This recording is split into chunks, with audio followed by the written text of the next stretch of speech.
I'd like to talk to you a little bit about crimping right now, which is a technique that involves inserting a tool into the fondant and squeezing it a little bit to create an interesting pattern. Crimpers come in all sorts of shapes and patterns. I have my very favorite one with me today, but they come in S shapes and straight lines and diamonds. And this is one of the most fantastic things about fondant, I think, is that it allows you to create these sort of textural patterns to create interest on your cake. Now, if you'd like to crimp a cake, you need to be aware of really one big important point, and that is that your cake must have been recently covered in fondant. Typically, say I was doing this on a wedding cake or a multiple tiered cake. Typically, I would cover all the cakes, all the tiers, and then I would begin decorating them. But with crimping, your order changes, because if you wait too long before you have started the crimping process, the cake has already started to dry and it will tear instead of give you the impression that you want. So if I were to do a multiple tiered cake in this technique, I'd cover the cake with fondant, crimp it. Cover the next cake, crimp it. Okay? So that's very important. I'm going to show you a pattern today that's really very, very easy and very, very beautiful and versatile.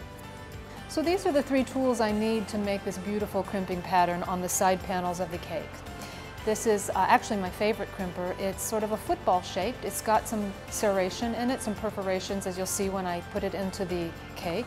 I have a cardboard triangle. I want it to be cardboard. I just made it from the side of a box because I want it to conform to the side of the cake.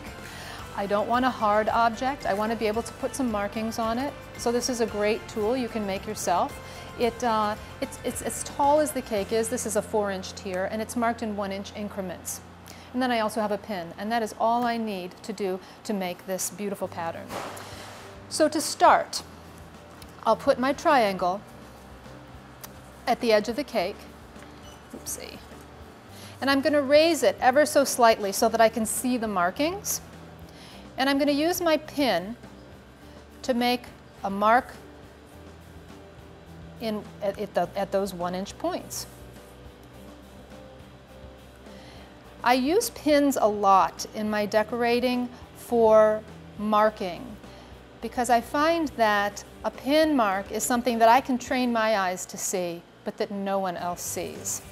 So I've made some marks there, and then I'm going to line up my triangle with the tip of my triangle with each one of those pin marks. Now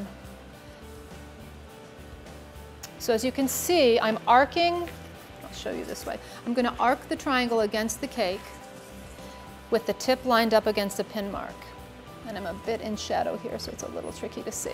Okay, then I'm going to use my pin, and I'm just going to go down the cake, down the triangle, creating a diagonal line around the cake.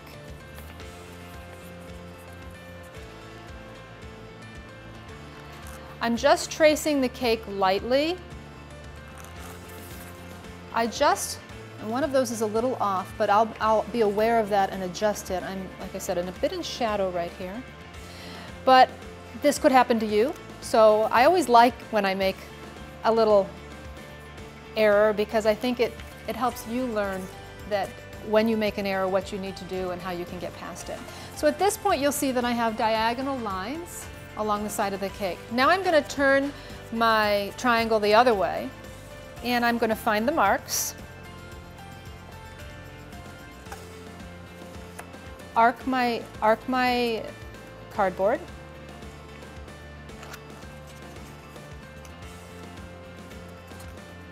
against the cake, and you'll see a grid developing.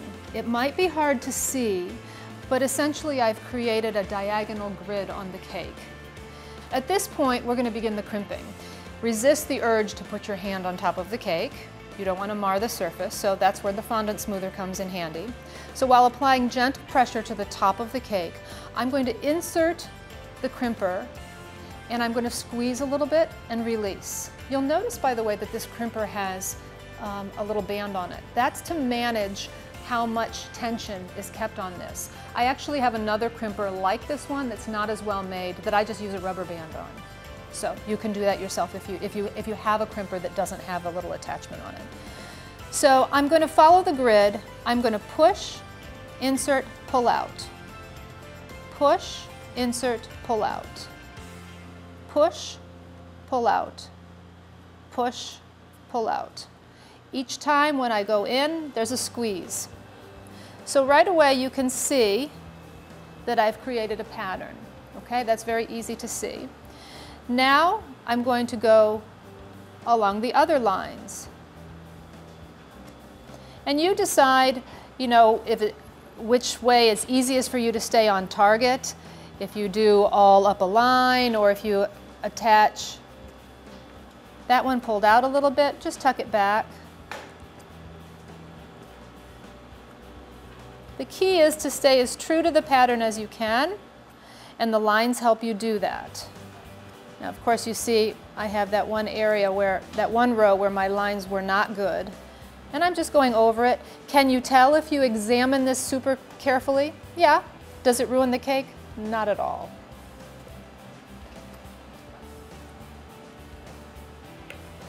This technique, this actual pattern, this specific pattern, is really versatile. That gives you a little sense of what it looks like, okay? This is a very versatile pattern. You could paint these if you chose with a little bit of luster dust and create a very bold and vivid look. You could use this to create sort of vignettes around things in areas so that you have textured areas against untextured areas. By itself, it's absolutely beautiful. You could go back in if you wanted to and pipe a dot of royal icing, and then after it dried, paint it with a little pearl dust and create the look of pearls. You don't have to take the time to set dragé in all the spots, and you can create a really elegant look. So this is crimping, a very elegant and versatile side panel design on a fondant cake.